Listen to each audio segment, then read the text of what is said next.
আরে কি হলো? সাবধানে। Angad, what happen? কি হচ্ছে এসব? না করছেনটা কি আপনি? এত এক্সপেন্সিভ রিং নেওয়ার কি দরকার ছিল? আমাদের সত্যি এনগেজমেন্ট হচ্ছে না, এসব নাটক করে লোক দেখি আপনি এসব কেন করছেন একটু বলবেন প্লিজ, বোঝার চেষ্টা করুন। কয়েক সেকেন্ডে এতগুলো প্রশ্ন তনু ম্যাডাম, উত্তর দেওয়ার সময়টা তো দেবেন। আমাদের এনগেজমেন্ট হচ্ছে, কোনো বাজার করতে বেরোয়নি। আরে যে কোনো সাধারণ রিং তুলে আনলে বাড়ির লোক কি ভাবতো বলুন তো? যে তনু কোনো কম্প্রোমাইজ করছে না তো? সবাই তখন আমাদের মিথ্যেটাকে ধরে ফেলতো, তাই না? বাহ, এই জন্য এত দামি একটা রিং চুজ করলাম। আমার যেটা ঠিক মনে হয়েছে নিয়ে নিয়েছি।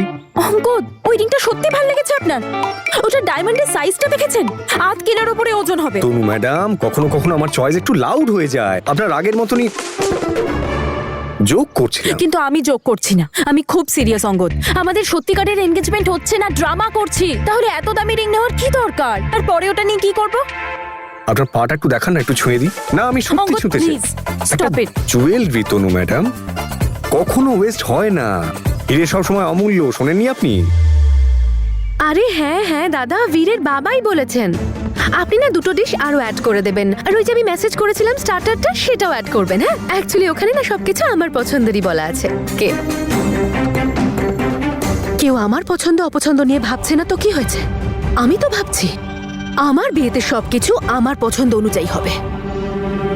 একবার ভেবে দেখুন বাড়ির লোক কতটা খুশি হবে এটা শুনে। অঙ্গদ নিজের পছন্দ মতো রিং নিয়েছে তনুর জন্য, আর তনুর চয়েসের রিং পরেছে অঙ্গদ। আর দুজনে একে অপরকে কত ভালোই না বাসে, তাই না? Angad, please stop.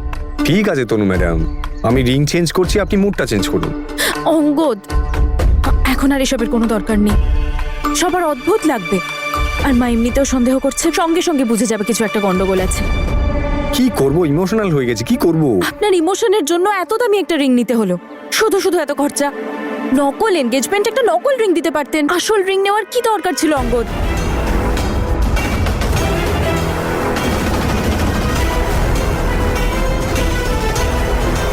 দুই বাবা মিলে এত খরচ করছে, তার উপর আবার আপনি।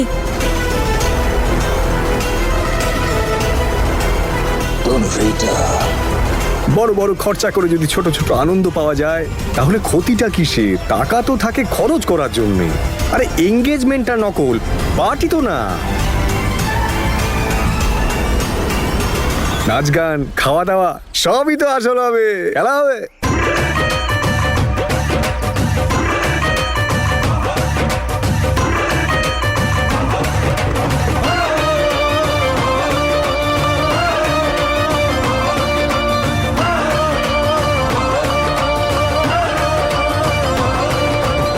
এত বড়লোক বাড়ির একটা ছেলে তনুর সাথে নকল এনগেজমেন্ট কেন করছে?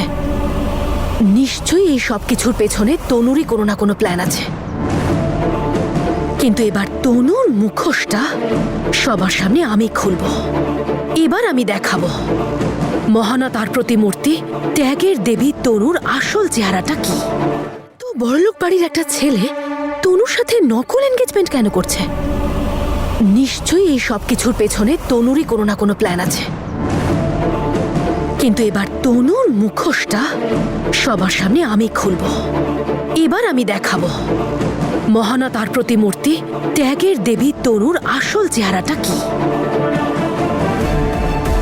সবার তো জানা উচিত যে সবার এত প্রিয় মেয়েটি কতটা মিথ্যেবাদী আর বিশ্বাসঘাতক।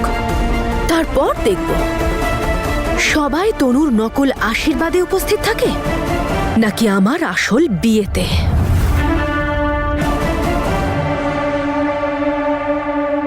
এটা বেশ ভালোই খেতে, এটা ডান করে দিন।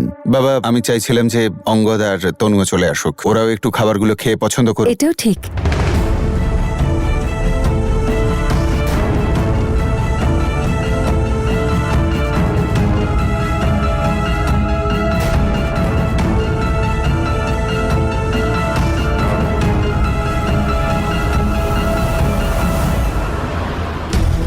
এখন নয় জ্যাসমিন, কেউ তোর কথা বিশ্বাস করবে না।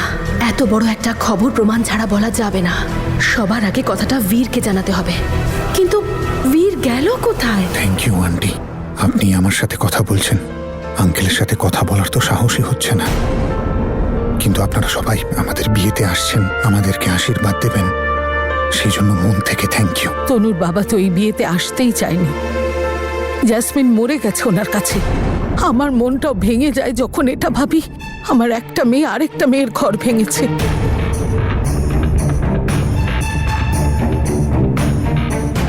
বীর, তুমি এখানে আছো? চলো না, তোমার সঙ্গে আমার দরকারি কথা বলার আছে। Jasmine, 2 minute. অন্য একজনের কথাও তো ইম্পর্টেন্ট হতে পারে। দাঁড়াও একটু। I am sorry aunty. আমি জানি যা কিছু হয়েছে তাতে সবাই জেসমিনকেই দোষী ভাবছে, কিন্তু আমিও তাদের সমান ভাগিদার। ভুল আমরা দুজনেই করেছি। আমরা দুজনেই তনুকে হার্ট করেছি, আর তার জন্য আমি আর জেসমিন মন থেকে সরি বলছি। আর তনু এই এঙ্গেজমেন্টটা করে আমাদের দুজনের মনের বোঝকে হালকা করে দিচ্ছে। আমি তনুর প্রতি চিরকৃতজ্ঞ থাকবো। না বাবা, এই বোঝাটা সারা জীবন থাকবে তোমার মনে। তোমরা চাইলেও তনুর এই ঋণ শোধ করতে পারবে না। আমরা এই বিয়েতে শুধুমাত্র তনুর কথাতেই এসেছি। অঙ্গদ এখনো এলো না? বাবা, উনি চলে আসবেন এক্ষুনি। ও আসুন আসুন, আপনারই তো অপেক্ষা করছিলাম। চলে এসেছেন আপনিও নাটক দেখতে? আপনাকে নিশ্চয়ই আপনার বুডবি পাঠিয়েছে এখানে। ওই পাঠিয়েছে তো? করুন না, আপনি আমাদের অপমান জেসমিন, করুন। কি করছো এগুলো? Behave yourself. এবার তুমিও আমাকেই বলো, তুমিও আমাকে নিয়ে মজা করো যেমন তোমার বাড়ির লোক আমাকে নিয়ে মজা করে চলে গেল তনুর কাছে পার্টি করতে। আর তারপর তনু নিজের ফিয়ান্সেকে এখানে পাঠিয়ে দিল আমাদের নাটক দেখার জন্য। দেখতে পেয়েছেন তো আমাদের করুণ অবস্থা? প্লিজ বাবা, কেউ নেই আমাদের বিয়ের অনুষ্ঠানে, আর ওদিকে তনু মহারানী দুটো ফ্যামিলিকে সঙ্গে নিয়ে ভালো করে সেলিব্রেট করে চলেছে। এই আমাদের কেমন বিয়ে? বীর, ওখানে কোথায়? তনু ম্যাডামের বাড়িতে? আমি তো ভেবেছিলাম যে ভেবেছিলেন আপনি? কি ভেবেছিলেন বলুন? আপনি কিছু জানতেন না? রিয়েলি? আপনার সত্যি মনে হয় যে আমি বিশ্বাস করব আপনি জানতেন না যে আপনার আসল এনগেজমেন্টের আসল পার্টি এখানে নয় ওখানে হচ্ছে?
সরি।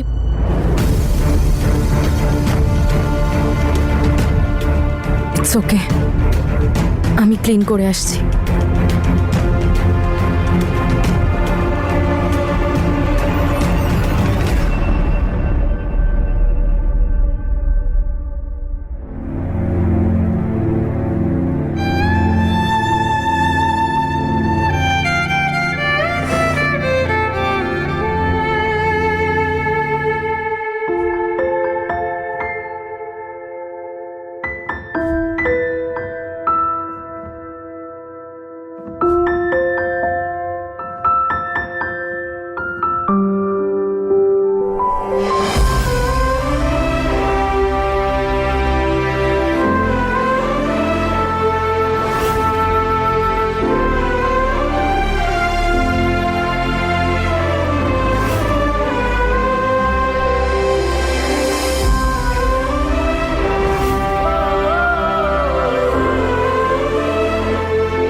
তো এখানে কি করছিস? কি চাই তোর? তুই বল না, তোর কি চাই? বীরকে? কি সব বাজে বাজে বলছিস? সত্যি কথা সবার হজম হয় না, তাই তোর মনে হয় আমি বাজে কথা বলছি। আস্তে আস্তে সব বুঝতে পারছি আমি, সবকিছু। তুই ইচ্ছে করে আমাকে আর বীরকে এই বাড়িতে ডেকেছিস, তাই না? তোর ওই ফিয়ন্সেকে ও বাড়ি পাঠিয়ে? এসব ড্রামা করা, স্কিম বানানো তোর কাজ, আমার নয়। ও হ্যাঁ, ড্রামা তো সব ছোটখাটো ব্যাপার। আজকাল তো তুই নকল এনগেজমেন্ট নিয়ে অভিনয় শুরু করেছিস।